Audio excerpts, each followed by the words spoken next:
Hello, I'm Brian Batista. My friends call me Bunny for a variety of reasons. And we're in my studio today, and this is episode 9.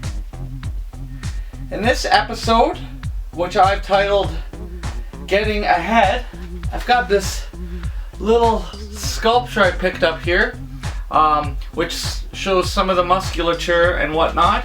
And in my class on Saturday, I had mentioned what our next assignment was going to be, and they pointed out to me that it was Easter weekend next weekend, and we wouldn't have class.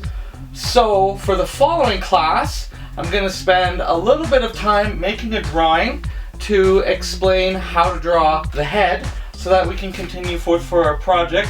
Now, I'm not going to be drawing site size because, as you can see, this is very small. My paper is very big. I like to work with comparative measurements, and you'll see that I've also dropped a plumb line here and a plumb line on my paper, which can help get your construction lines and set up where the thing that you're drawing is, that you're observing, where it fits in space. So I'm going to get the studio ready and begin to get ahead.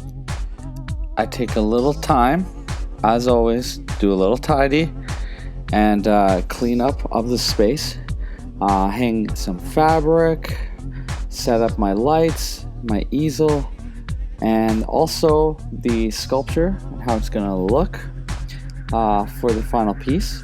I just tie string to the rafters in the ceiling and across my board, so that allows me to see this invisible line that I often tell my students I see in my head, this line, vertical line of balance. Then take comparative measurements to help get placement and hopefully proper proportions right off the bat, but often that's not the case.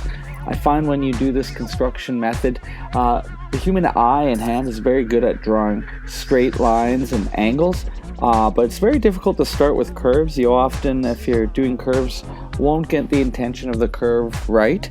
So using these construction lines helps kind of constrain your proportions and also create a scaffold or a framework in which you'll use to place the areas of light and dark. I do some adjustments and I find my placement's a little off and I need to work a little bit.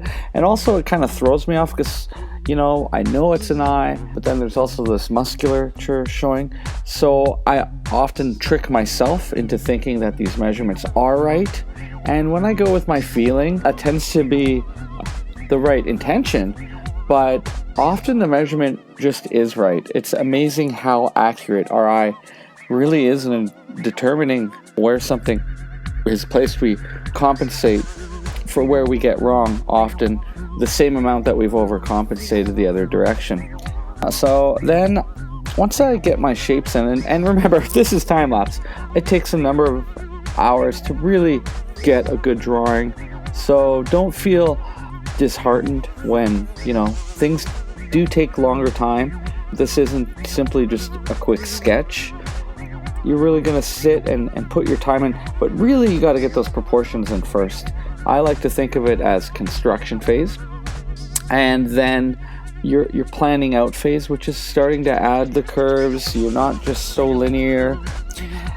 And then that brings you into adding, you know, where the bed bug line is, your lights and darks. And in this case, I'm putting in a nice dark background to remind myself, you know, that black fabric back there is really my darkest dark.